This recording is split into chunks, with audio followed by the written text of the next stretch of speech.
Bam, we back. Young Zeke TV. Got another special guest in the building. My boy, Joe Charles Howard. What it do, fam?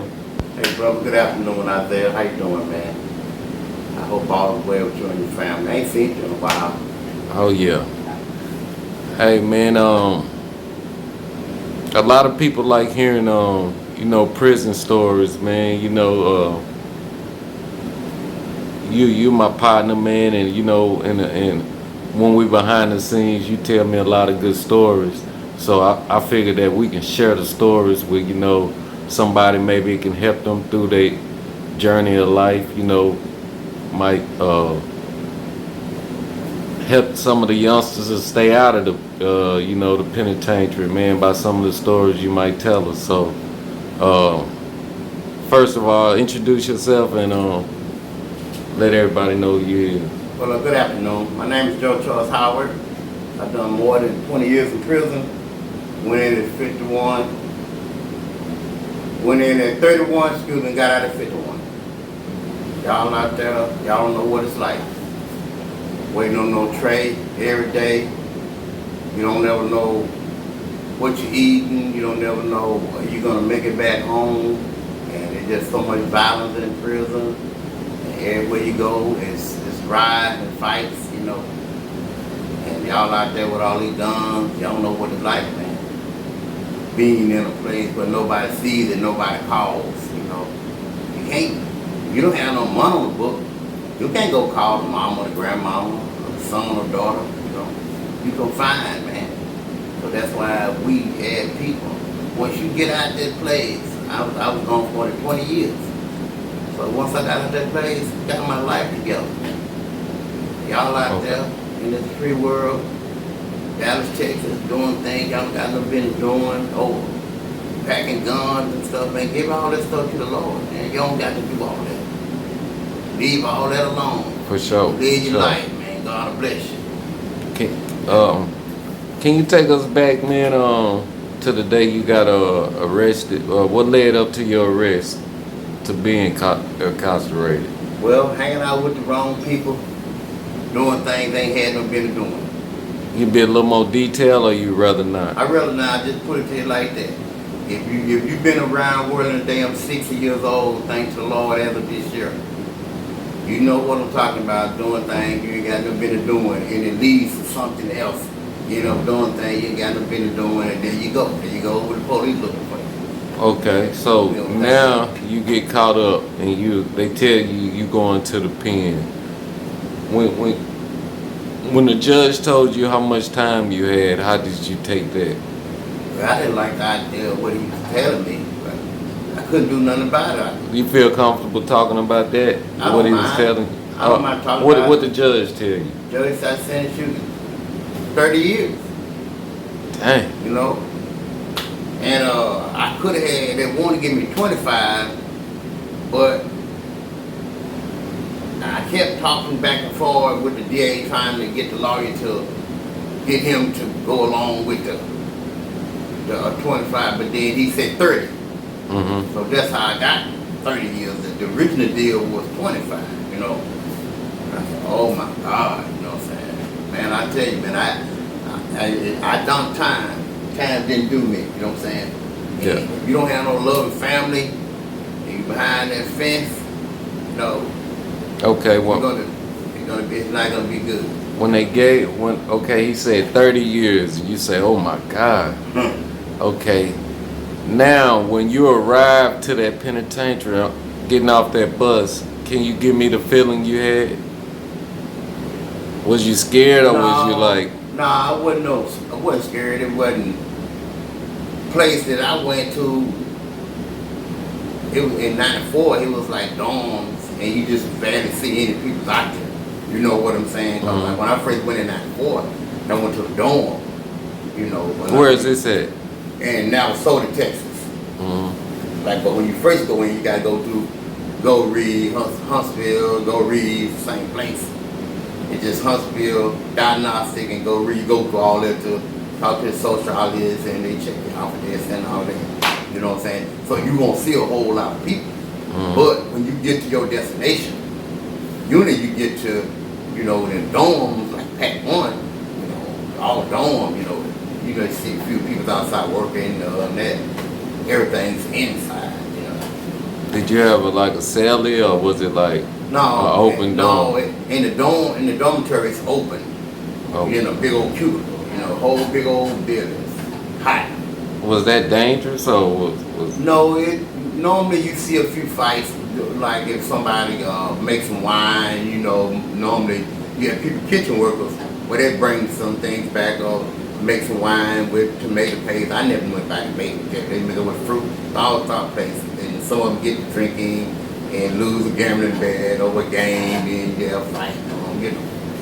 They don't really end really too bad. you did your whole time, your whole bid there? No, I started out at 94 at Pack 1 in Navasota, Texas, and from there went to a lot of units. You go from here to there, it's like the Fed, which I never been to the Fed, but they say the Fed just move you around, you know what I'm saying? What was the roughest unit you was on? Cofield. Cofield. What made Cofield so rough? Number of violence. No. Number of violence and number of lockdown, and number of Johnnies. Did you ever get in any altercations with anybody? Well, at no, Cofield? I had 2 fights. It really wasn't a fight. You know how you start off the fist fight and somebody intervened. A lot of times they ain't meant to be. But like a lot of guys down there, they're very disrespectful, they're bitter, you don't watch them, they'll just try to walk all on your feet, not saying excuse me. They don't have principles and manners, Mm-hmm. And then that's what it was about. But it never escalated to nothing else. Other than that, I never had a fight. Oh, okay. I'm gonna say something. You're just not gonna walk on my feet and I say, excuse me. I don't care what kind of day you have. Your day has nothing to do with me. I didn't cause you to have a bad day. That's why normally during that time, during my prison life, I always be last to chop. But they 33 meals a day, right? Right. And then like in prison, normally like me, I worked on changing my life before I got incarcerated. So once I got incarcerated, I continued, striving toward the Lord and asking God to take this kind of life from me. I know better than this here, You know what I'm saying? So I went to church and I met those type of people. Right. So that's why I used to hang around most every day, You know what I'm saying? Like I had met a brother, Sean Oliver. Brother been gone for more than 20 some years. He out now. Mm-hmm. He on Facebook, wonderful person, man. He been gone for more than 30 years. So Tell me what God can't do. I feel you when you say you did your time, you didn't let your time do you. That's right. I did time. Time didn't do me. And it's lonely, and you're gonna lose people. Y'all out here with these guns and this violence. It don't make no sense. How long did it take you to adapt to the prison food and like taking showers and using that restroom in front of people? It didn't take long because I've been incarcerated more than one time. So I've been incarcerated 3 times. Okay. And so during my incarceration, I always went to the dormitory. So you go to the dorm, once you come out of the dormitory, you got to go down the hall like this here. Everybody in the underwear, you got your little soap and stuff, and you go down the hall, and there's a big old shower. You reach up here, you got your soap, and you put your glasses up there, your toothbrush or whatever, and you just shower. And then once you dry off right here, you get your clothes right here, and then you go here and get your clothes. And from there, you go back to the dorm, or you go to school, or go to work, whatever the thing might be. No air conditioning, no heat. No air conditioning, only heat. Now let me rephrase this thing when I say no air conditioning, only heat. It depends on the unit you go to. Now 94, it packed 1 unit, it was nothing but heat.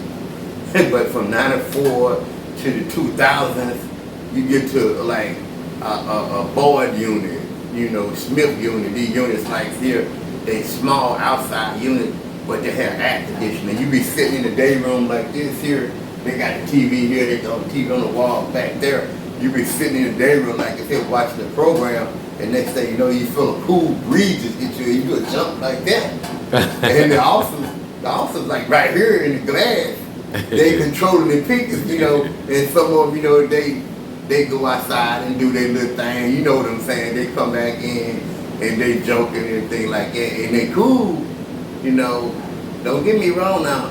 Some of them are being rude, but you never know who they is. You know what I'm saying? But anyway, they had air conditioning. The Cofield unit, Cofield, East Ham, Extell, all that, no air. But you take Polanski, Boyd, Michael unit, all of them had air, they had cameras. See, a lot of times now there's cameras everywhere. Cofield, all the new old units don't have no cameras. Extell, Ellis, all the old units, no cameras. But the new units, they got cameras everywhere. Okay, you never got into altercations, but what about the people around you? Did you ever see a lot of fights? Yeah, sure. Well, like on my part, now be mindful what I'm finna tell y'all. We'd already been on lockdown 3 months. You see guys coming out there looking like they've been smoking crack. They look like they've been smoking crack. They don't have no food, and they ain't serving them vaginas. And they tell you what's really bad about this whole entire matter is this: the guys in the guys that work in the kitchen, they be mindful now. They locked up just like you, but they want to get the peanut butter. They want to melt it down. They want to melt a vegetable down, and they want to pour the vegetable with the peanut butter. It already has oil in it, and then they want to stir it once they set all the bread out, and then they go like this here. They pour the bread on the bread, for the giant. And then we come back, put them together, put them in a bag, because the whole unit is locked down, right? Then if you just eat the peanut butter like this, it tastes good. And then if you just eating it, not knowing it's full of more oil than already in it, and you're gonna pass gas, and some gonna be in your underwear. Y'all know what that is. I'm telling y'all, it happened to me. I'm a living witness. It happened to me. And then you be so ashamed, you on the bottom bar, can't sell it up here. You got the hanging sheet up. You got the fresh one. You got to do your business behind the sheet. You got to clean yourself and all that. And, you know what I'm saying? And then you tell yourself, man, it's too much oil, because it's so much oil dripping on the bag when you get the sandwich. And I say, man, that peanut butter got a lot of oil in it. Now I'm telling you, when you get out of prison, eat peanut butter, like I like to do sometimes, that don't happen. Eating a sandwich, a peanut butter sandwich, you might be half hungry, like, man, let me get a sandwich before I eat on. But in prison, but they stretch it. Boy, they stretch it. You don't know them, boy. And if they listen to me, and they like a bunch of crabs in a barrel down there. You put a lot of crabs in a barrel, you see what they try to do. Go ahead and go to Fiesta sometime, and you'll see all them crabs, what they be doing. One get hand whipped, early to pull them down, they the same way behind the fence. Same way. They same way down there. And they trying to run these white people. Yeah, y'all gonna be mom, y'all gonna stay in y'all place. I tell people this all the time, like in the free world. Be friendly and kind. Leave all that violence alone, man. That stuff ain't good for you. God don't like others. And you see somebody out there, they need something, go to that brother or sister and say, let me help you. I don't want nothing from you. Don't always want to be thinking, got your hand out. I do things for people don't want nothing. They be saying, hold up for a minute. I said, what? Let me pay you. Pay me for what? But I don't want nothing, but take it anyway. Sometimes get $20. I say, wow, and I don't even be wanting. It's just that, the kindness in your heart. You got to have that. Right. And we have people like me, I've been growing my whole life. I'm 60 years old. I have a 40-year-old daughter, 35-year-old son, and a 30-year-old daughter, 5 grandkids. I've been around the world in a day. Y'all out there not believing in the Lord, want to do all this evil. See, it's like this. If you broke, you got the blues. A lot of people don't like the blues. But if a man broke, he got the blues. And then he gonna get to thinking evil. He gonna get to think evil thoughts. You get evil thoughts, you're gonna do evil things. And then from there gonna leave you incarcerated. And they got a place for you.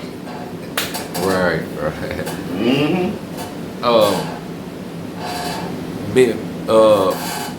Being down there for 30 years. No. More than 20. More than 20. Come on now, not no 30. No, I don't want to add more time. No, don't give me no more time. I already done. But I'm saying, doing all that time, did you ever see any like man on man relationship? Like, yeah, did that go on? yeah. You know they did it like right now in the 90s. They started in the 90s with the safe prison thing. You know, some guys, cause in prisons, all type of people incarcerated for all different things. You know, you don't never know what a person incarcerated for until they tell you. And then they have people that can't protect themselves, and they have people that prey on that. You know, then like play a game with them, like pretending that, hey, okay, come over here, nobody gonna bother you. And then they get them, you know, start playing games on them and get the money, you know. And then once that person get wind that you making a fool of them, well, they gonna go tell the peoples, and the peoples gonna get you. That's why they got something called safe prison right now. They got safe prison, and if you try to get something from an inmate.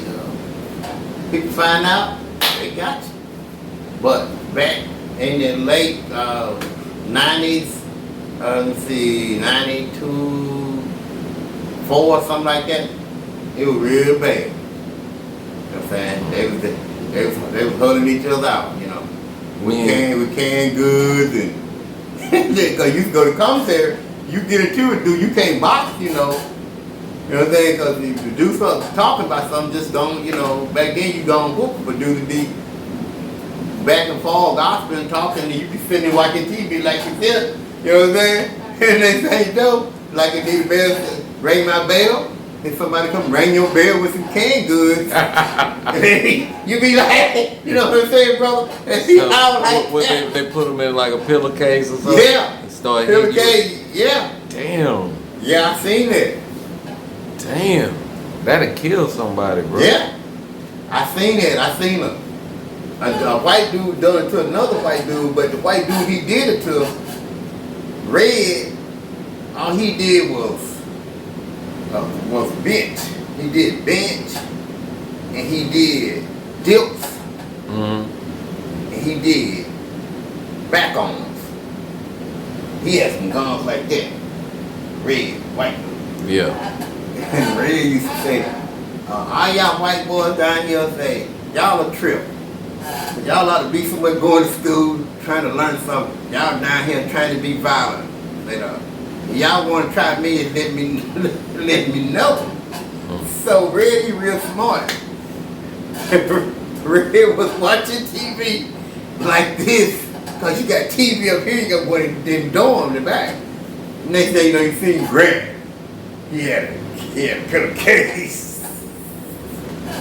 He kind of red. Boom! Like that. And Red was watching TV and knocked the glasses off. And then eventually he tried to dove on Red. Red, he was so strong. White man, he's strong now. From guns like that. Red jumped up, he was bleeding from right here.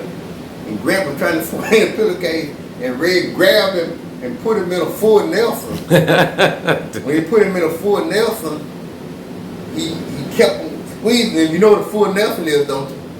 Yeah, wrestler move. Yeah. Yeah. And then Grant just dropped the pillowcase and Red reversed it and side in the back, and he didn't do nothing to him. But he could have. But the white lady, Miss Duck, oh boy, she had one on her break. She came back. She was mad. She was real mad because she don't like violence. Yeah. So Red, he was smart. He knew how to. He had been to college. He had got 5 years for something. Wasn't no violent crime, not like that. But that's why he came to prison. But he sued that dude people. That dude people did 2 businesses. He sued that dude people and got $40,000 For him assaulting him with the. Yeah. Oh, okay. He got $40,000. He sued him from inside. Yeah, he knew how to do it. Oh, that's cold right there. Yeah, Mm-hmm. he got $40,000. He told me. He said, I can even send my daughter to college now to be a dentist. He said, she send me money every month. I said, real? He said, yeah. He said, and she work at Kroger. Really? Yeah. You know, things like that. You know. But it ain't no good place to be. And you got people that work down there, they're your own people. Do you know they'll do you wrong for the white people will? White folks ain't think about you. Long as you don't get loud and get out of line, they ain't gonna say nothing to you. They gonna watch it. But they can watch it because you in their environment, but they ain't gonna bother you. But blacks, you ought to see them how they doing people down there. They own kind. Own kind. And you call them brother. You do say, well, brother, you ain't none of my brother. My brother ain't in no prison. Now they'll get mad if a white boy jump on you, but they like, let me beat up the nigga. But I'm talking about. I don't want you to touch him. Let me get him. But I'm talking about the female and the male officers, and most of the females. Some of them worse than the males, you know, because like I told them, you got this job to abuse your own brother. You all be ashamed of yourself. Here go the ID. Write up what you want to write up. You told a white man, you say I'm gonna kill you, you a lie. You know what I'm saying? And got your makeup on, let that man beat you like you're a bag and shit. But you won't do nothing to him, but you want to come down here and abuse your own brother and tell a lie on me. I ain't told you I was gonna kill you. Told on white brother, told on white people I was gonna take her in her life. Wrote on a dictionary report. And God good. The correctional officer did you like that? Yeah, black woman. Cause I told her she need to get on up the house, quit running the mouth. Cause you don't run nothing. You don't let your husband, kid don't behave you, but you want to come down here and run somebody. You ain't gonna run nobody. Especially me. She didn't like that. And her and another female was talking. You know, they was like in a little something called catwalk. You know. And I seen them talking and I told myself, I said, now she up to something. I say, I don't smoke or nothing like that. I been had stopped doing that. I said, she up to something. That's what she was up to, that lie. Because the other female was the game. The witness to me saying that. Because they was gonna believe her, you know what I'm saying, about her being an officer, you know what I'm saying? Mm-hmm. But God is good and don't know how to do that, man. But the white man told me, say, look, I never even seen you before. But I believe what you're saying. Hit a dictionary report, put in spreader like that. And he looked at the female, he said, oh, let me check her record. She been getting written up a lot of times and she got a lot of assaults with inmates. You know what I'm saying? Mm-hmm. So you have to be mindful of that because a lot of people don't have a job for earn a living. Some people have a job for a living and to abuse their own people, brother. Y'all listen to me good out there. They abuse their own people, man. Mm. A lot of these females, they'll let that man beat them like they some kind of bag. Get up, put their makeup and stuff on, come to work, and I found another brother like me that tell a lie on. They're trying to keep you incarcerated. Why you ain't try to do nothing with the guy who beating you? Could have called the police. She gonna come down and take it out on you. Yeah, but she gonna come to prison working TDCJ and take it out on another brother. Won't say nothing to the white dudes and stuff when they be doing their little counting and things like that and checking people when the same thing as counting, but just walking around, the white dudes be tattooing and they don't even say nothing.